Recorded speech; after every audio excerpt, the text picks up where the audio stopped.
You find yourself in a small village, nestled among rolling green hills, the kind you might see in an old painting.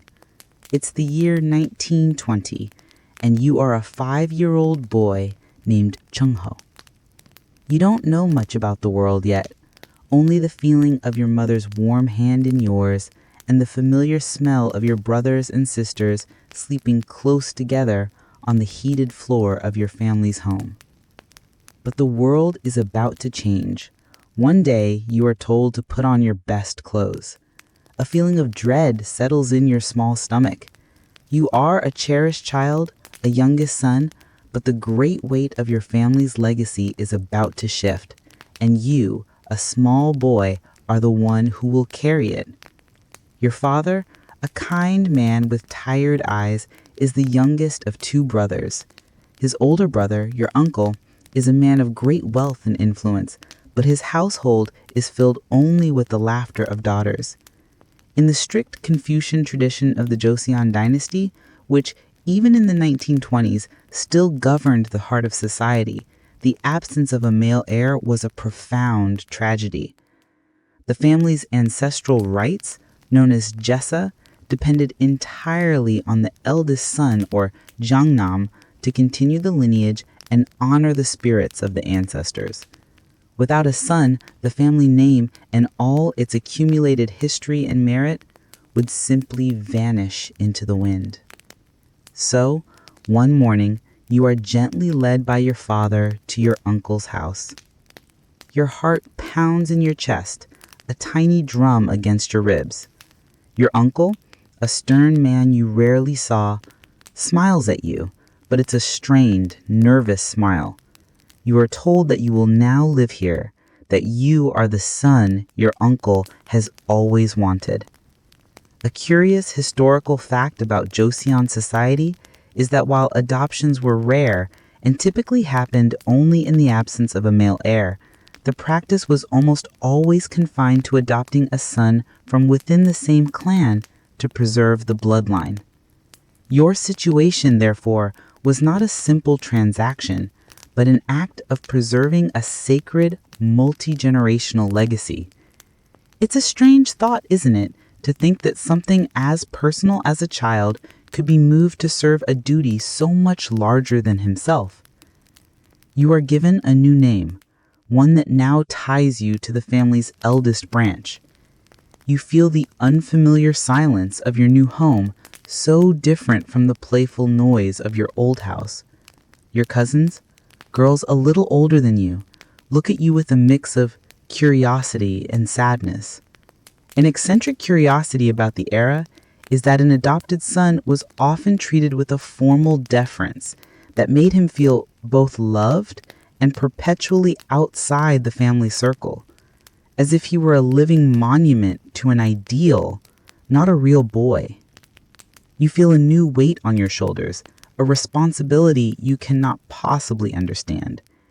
You were once a youngest son, free to run and play in the fields, but now you are the jangnam, the eldest son, in a household where your new sisters are older than you. You have become a vessel for a tradition that predates you by centuries. Historians still debate whether adopted sons in this period truly felt a sense of belonging or if they were forever marked by their unique origin. A question you can only answer with a feeling in your gut. As you fall asleep in your new, unfamiliar room, you are haunted by the thought that your entire existence is now dedicated to a single, sacred purpose. As the years pass, the fields you once ran in blur into the backdrop of a life now defined by ritual and duty. You grow from a boy into a young man, and at the age of 20, you are married. Your bride is a quiet, kind girl from a respectable family, chosen not for love, but for lineage. You know your role. Her role is to provide you with a son, a jangnam, to continue the sacred duty you inherited.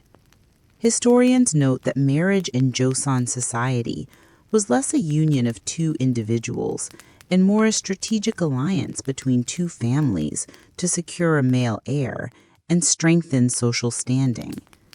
It was a bit like a corporate merger, but with a lot more rice wine and bowing. Your new life is filled with the quiet rhythm of the seasons and the heavy anticipation of a child. You feel the weight of your family's dream pressing down on you every day. A new life is coming, and with it the hope that the prophecy of your name will finally be fulfilled. But fate, as you will soon learn, has a different kind of prophecy in mind. One night, while your young wife is pregnant with her first child, you have a dream. In the dream, you are not the dignified Jangnam of a proud family, but a young boy again standing by a stream. The water is crystal clear, shimmering under a soft sun. As you cast your line, the stream fills with life. You pull your line out of the water, and attached to it are 5 fish. They are beautiful, vibrant, and full of life, their scales catching the light like precious jewels. You hold them in your hands, the weight of their living bodies a joyful promise. You know what this dream is. This is a Taemong, a conception dream. And a part of you, deep down, understands its ancient language. A common belief in Taemong lore, an eccentric curiosity you have heard whispers of, is that a single large fish foretold the birth of a son, while a multitude of smaller fish symbolize many daughters. A wave of relief washes over you at the sight of the healthy, vibrant life, but it is a relief tempered by a chilling dread that washes over your heart.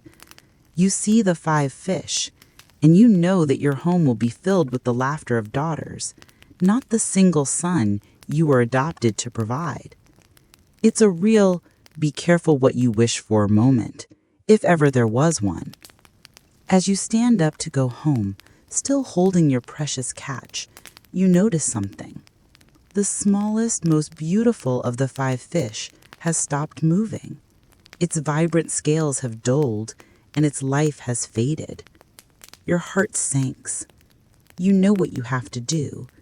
You gently return the lifeless fish to the stream and continue your walk home with the 4 remaining fish. When you wake up, the dream is as vivid as if you had just lived it. You feel the cold splash of water on your hands and the crushing weight of the silent fish. You tell no one, not your parents, not your young wife, not a single soul. To tell this dream out loud would be to give it power, to make the prophecy a certainty. You are a modern man in the 1940s, but you have the soul of an ancient Korean, and you know that some truths are best left unspoken.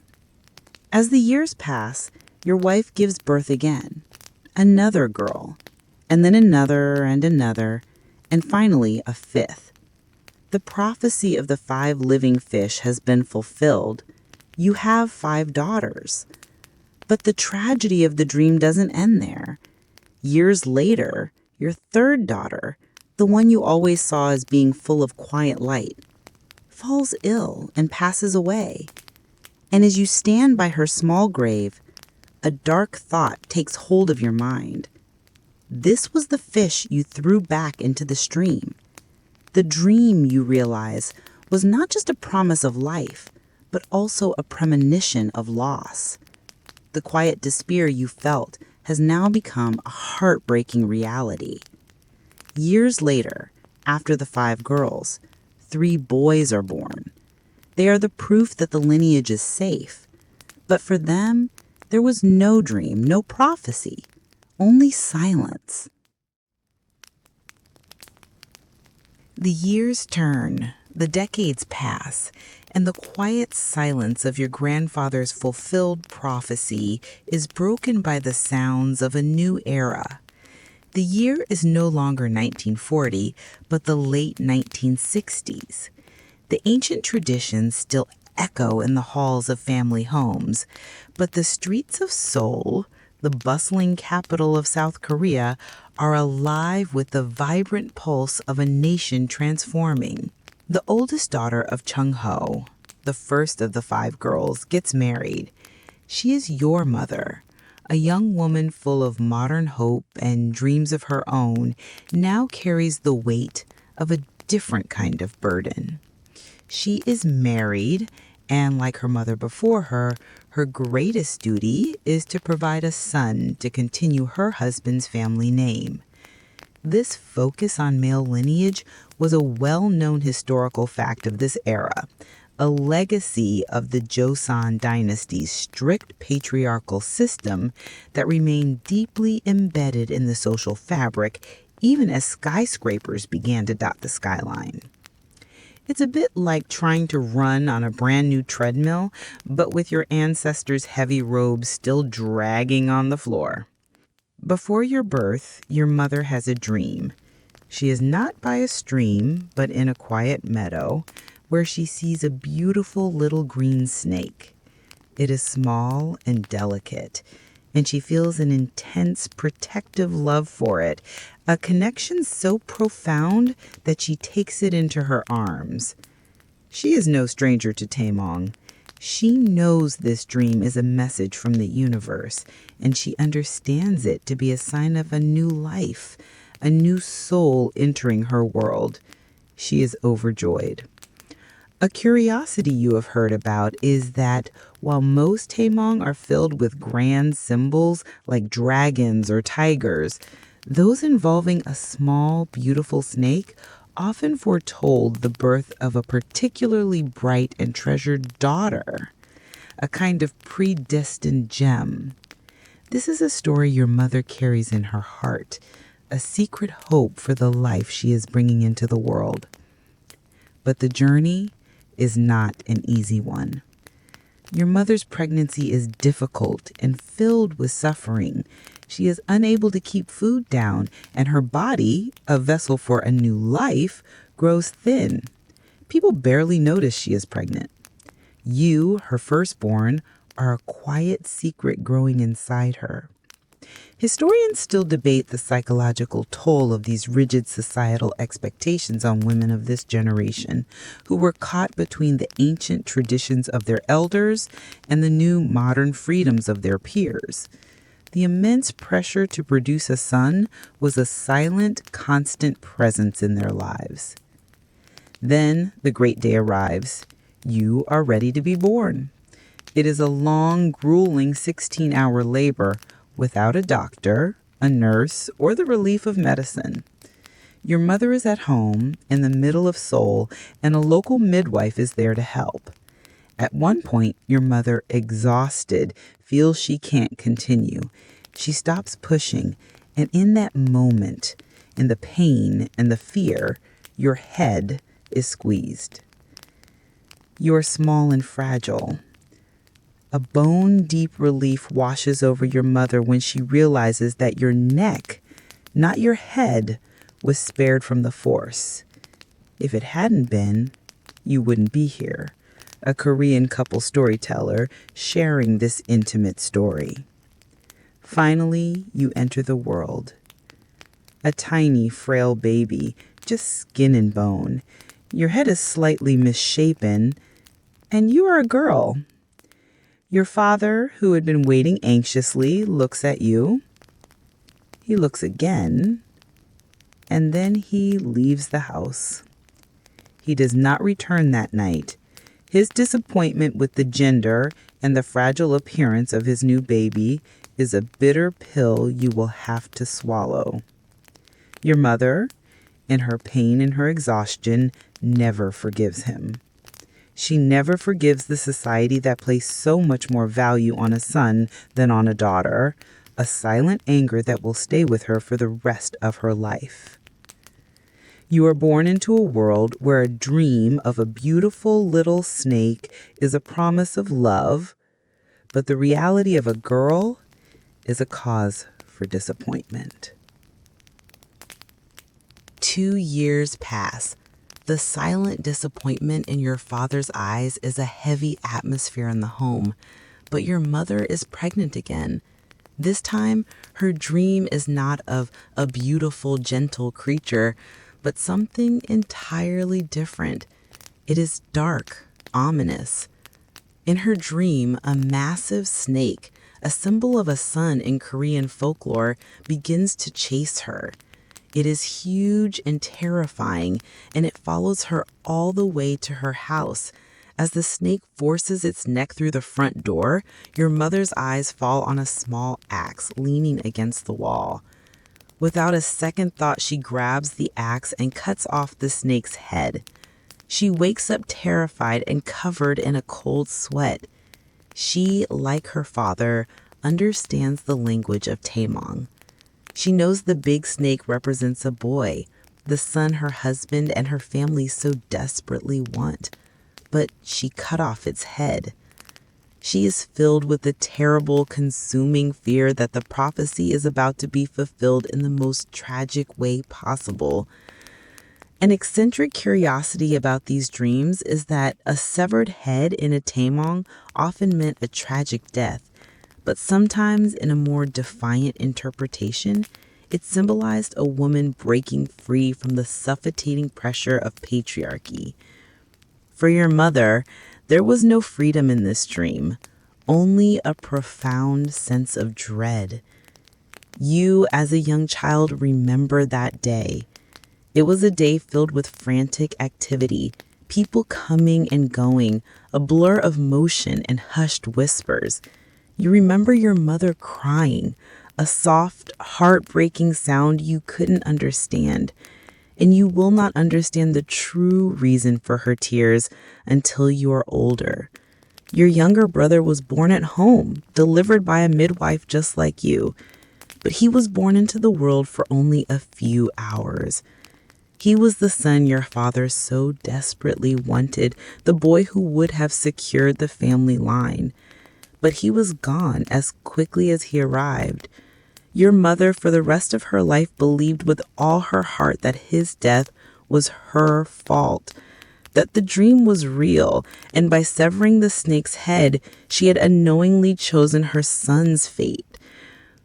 Historians still debate how much these ancient folk beliefs truly affected the emotional and psychological lives of people in a rapidly modernizing Korea, with some arguing they were merely superstitions, while others see them as a powerful, ingrained part of their worldview.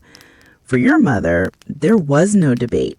The prophecy was real, and its consequences were tragically absolute.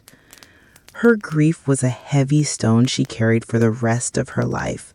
The loss of her son, a male heir, was a burden she could not escape. The unspoken fear that had haunted your grandfather had now become a devastating reality for your mother. The silent pressure of the Joseon Dynasty for a son, which had once led to your grandfather's adoption, now led to a heartbreaking loss in a new era. Sometime after, your mother became pregnant for a third time. This time, there was no dream. No Taemong with omens or prophecies, only a quiet hope. Your new baby brother arrived in this world with a cry that was strong and healthy, a cry that finally brought a sense of peace to a long and painful journey. He was born healthy and plump, securing the family lineage and finally lifting the immense weight of duty from your mother's shoulders. The chain of pressure that began with the prophecy in the 1940s finally found its resolution in the hopeful era of the 1970s. The echoes of history are not just heard in old palaces and dusty books.